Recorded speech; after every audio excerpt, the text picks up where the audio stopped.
Hello everyone, I am Delight Asakatan, discussing the lesson 4 and 5. So there are the following questions. First question is discuss the power of international organization.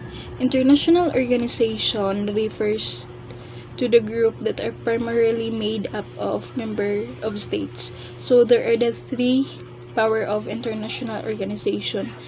The power of classification, the power of fixed meanings, and the power of diffuse norms. The power of classification is the ability to classify the objects, invent and shape their very definition and identity.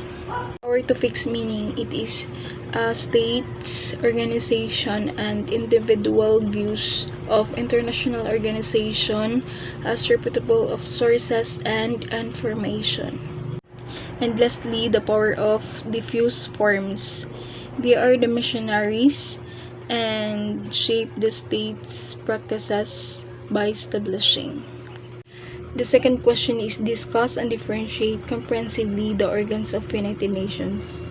The United Nations is an intergovernmental organization with the duties of maintaining international peace and security, build relations with countries, and achieving international cooperation. So there are the four organs of organization: the General Assembly, the Security Council, the Economic and Social Council, and the International Court of Justice.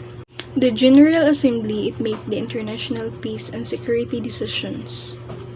The Economic and Social Environment, it is the United Nations body for coordination, policy analysis, policy talks, and recommendations on social and environmental issues. And lastly is the International Court of Justice. So this is the main organ of United Nations judiciary, and the task is to settle legal disputes between countries only and not between individuals. So this is referring to countries. And that's all for lesson number 4. So let's move forward to lesson number 5.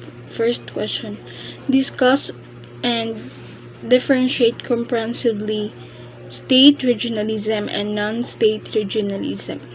So regionalism, it is a political and economic phenomenon that unites countries in the region for a good causes. So there are two types of regionalism. It is the state regionalism and non-state regionalism.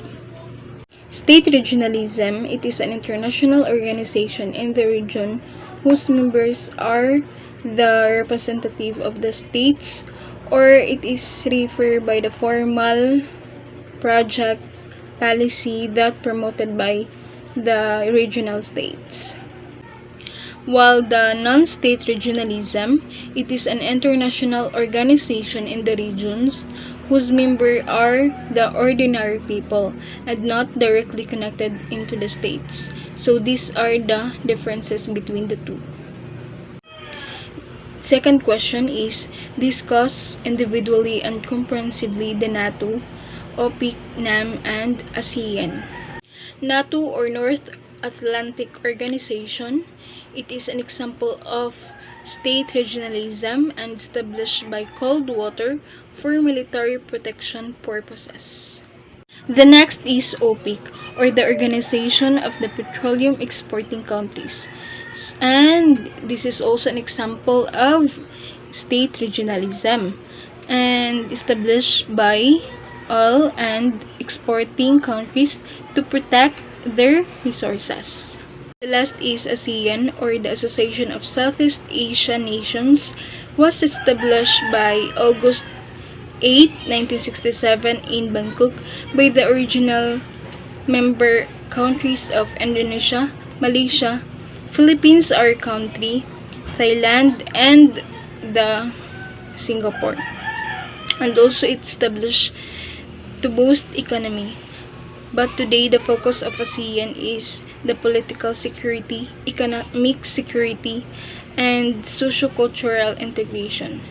So that's it for lesson 4 and 5. Thank you and God bless.